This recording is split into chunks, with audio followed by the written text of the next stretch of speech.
शांति। आज दुनिया में इतनी अशांति, दुख, परेशानी, डर, बीमारी क्यों है? हमने सबने कभी न कभी आसमान की ओर देखा है और सोचा है, क्या इस धरती के बाद कुछ और है? क्या हमारा भविष्य सिर्फ तकनीक, विज्ञान और आधुनिकता में ही मिटता जा रहा है, या कोई आध्यात्मिक दिशा भी है? आज जब दुनिया तेजी से बदल रही है, तब ये सवाल और भी जरूरी हो जाते हैं। इंसान चांद और मंगल तक पहुंच चुका है, लेकिन अंदर से बेचैन है। इसका कारण सिर्फ बाहरी विकास नहीं, बल्कि आंतरिक शांति की भी कमी है। धर्म ग्रंथों की बात करें तो गीता में कहा गया है कि जब जब अधर्म बढ़ता है, तब तब एक नई शुरुआत होती है। बाइबल में भी अंत समय की बात की गई है, जहां तक कहा गया है कि सत्य की विजय जरूर होगी। कुरान में लिखा है कि ईमान वालों को एक नई शांति और शांत दुनिया मिलेगी। ये सभी संकेत करते हैं कि वर्तमान समय में परिवर्तन जरूरी है। आज मानवता के सामने सबसे बड़ा संकट है मूल्यों का गिरना।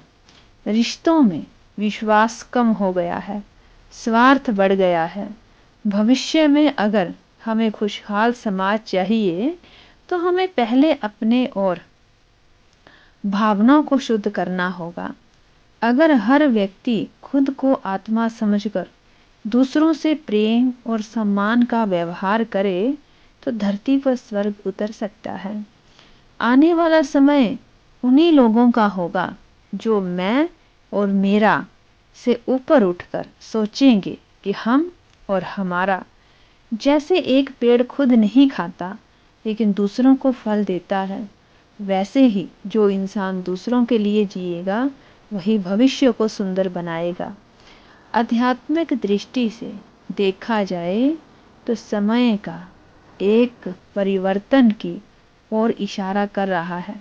जैसे रात्रि के बाद सवेरा आता है, वैसे ही अंधकारमय समय के बाद सतयुग का उजाला भी आएगा।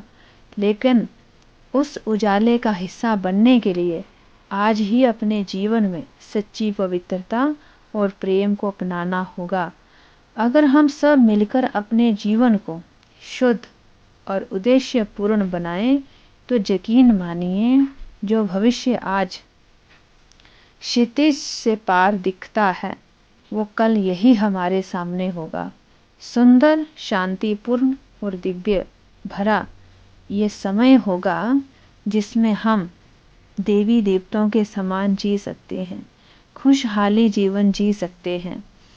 तो आपको मेडिटेशन, आध्यात्मिक शांति सीखना बहुत ज़रूरी है, क्योंकि परमात्मा हम सब बच्चों के लिए ही सृष्टि पर आया है और नई दिशा देने के लिए ही हमें ये उद्देश्य दे रहा है कि बच्चे, हर समय, हर सेकंड अंतिम ही है। इसलिए हमें खुशी से जीना है, शांति से जीना है और प्रेम से जीना है। ओम शांति।